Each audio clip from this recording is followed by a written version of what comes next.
ఇప్పటి వరకు ఓ లెక్క, ఇకపై మరో లెక్క. ఈ మూవీ డైలాగ్ ఇప్పుడు పర్ఫెక్ట్గా బీజేపీకి సూట్ అవుతుంది. ఎందుకంటే ప్రజలిచ్చిన తీర్పు దెబ్బకు బీజేపీ మెజారిటీ సాధించలేకపోయింది. దీంతో ఇప్పుడు టీడీపీ, జేడీయూ లాంటి పార్టీల మద్దతు చాలా కీలకమైంది. మరి ఇకపై ఎన్డీఏ రూల్ ఎలా ఉండబోతోంది, ఎలాంటి మార్పులు ఉండబోతున్నాయి? పాలన, ఆర్థిక వ్యవస్థలో మార్పులు, స్థితిగతుల మార్పులు, ఇలా ప్రతి ఒక్క అంశంపై బీజేపీకి చాలా ప్రణాళికలు ఉన్నాయి.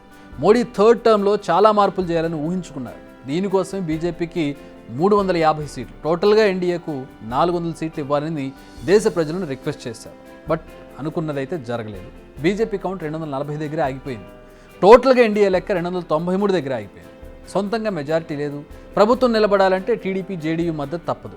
సో ఇక ముందులా ఉండదు. గత 2 టర్మ్స్లో ఫుల్ మెజారిటీతో ఉండడంతో బీజేపీ ఆడింది ఆట, పాడింది పాటలా సాగింది. అటు ప్రభుత్వంలో అయినా, ఇటు పార్లమెంట్లో అయినా. కానీ ఇకపై అలా ఉండదు, ఇది మాత్రం పక్కా. మరి టీడీపీ, జేడీయూతో పొత్తు కీలకమవడం బీజేపీకి మేలా చేట? ఈ క్వశ్చన్కి ఇప్పుడు ఆన్సర్ చెప్పడం కొంచెం కష్టం. బట్ బీజేపీ అత్యుత్సాహానికి మాత్రం బ్రేక్ పడడం ఖాయం. ఈ 5 ఏళ్లలో సంచలనాల జోలికి వెళ్ళడం కుదరదు. ఎందుకంటే అందరు సపోర్ట్ కావాలి, అందరూ దానికి ఆమోద ముద్ర వేయాల్సి ఉంటుంది. ఏ నిర్ణయం ఏకపక్షంగా తీసుకోవడానికి ఉండదు. తీసుకోవడానికి ముందు ఎన్డీఏ మిత్రపక్షాలతో చర్చించాలి. అలా కాకుండా మొండిగా ఏకపక్షంగా ముందుకు వెళ్తామంటే కుదరదు. ఎందుకంటే ఈ 2 పార్టీల మనోభావాలు ఏమాత్రం దెబ్బతిన్నా మోడీ సర్కార్ దెబ్బతింటుంది. సో ఇకపై పరిగెత్తడం అటుంచి వేసే ప్రతి అడుగు ఆచితూచి వేయాల్సి ఉంటుంది.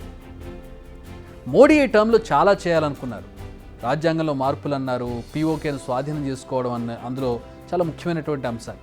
ఇవి జరగాలంటే 400 సీట్లు మాకు కావాలి అని ఎన్నికల ప్రచారంలో చెప్పారు బీజేపీ నేతలు. ఎందుకంటే ఏకపక్షంగా నిర్ణయాలు తీసుకోవచ్చు. బట్ అది జరగలేదు. అంటే ఇప్పుడు ఈ 2 పనులు మేబీ అటకెక్కొచ్చు. ఇక 1 నేషన్ 1 ఎలక్షన్, దీనిపై కూడా మోడీ సర్కార్ ఎలా ముందుకెళ్తుంది అనేది చూడాలి. ఎందుకంటే అసలు చాలా రాష్ట్రాల నుంచి దాని మీద వ్యతిరేకత ఉంది.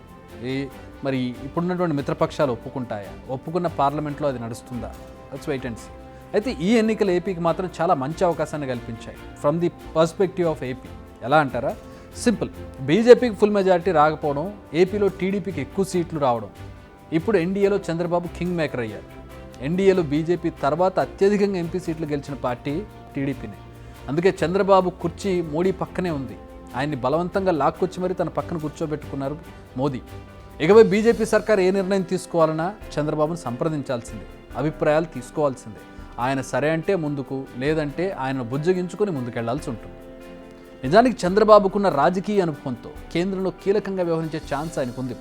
ముఖ్యంగా రాష్ట్రపతి పదవికి ఎవరి పేరును ప్రపోజ్ చేయాలి, కేంద్రం నుంచి రాష్ట్రానికి రావాల్సిన అవసరాలేంటి, ఏపీకి ప్రత్యేక హోదా డిమాండ్, రాష్ట్ర విభజన అంశాలు, కేంద్రం నుంచి రావాల్సిన నిధులు, ప్రాజెక్టులు, ఇవన్నీ సాధించుకునేందుకు చంద్రబాబుకు అందినటువంటి ఒక మంచి అవకాశంగా దీన్ని చూడొచ్చు మనం. అంతేకాదు కేంద్ర ప్రభుత్వంలో కీలకమైన శాఖలను చంద్రబాబు కోరే అవకాశం ఉంది.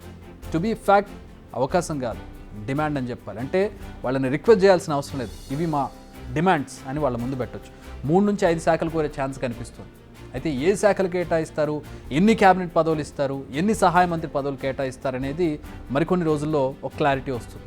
మొత్తంగా కేంద్రంలో ప్రభుత్వ ఏర్పాటులో టీడీపీది చాలా కీలకమైన పాత్ర.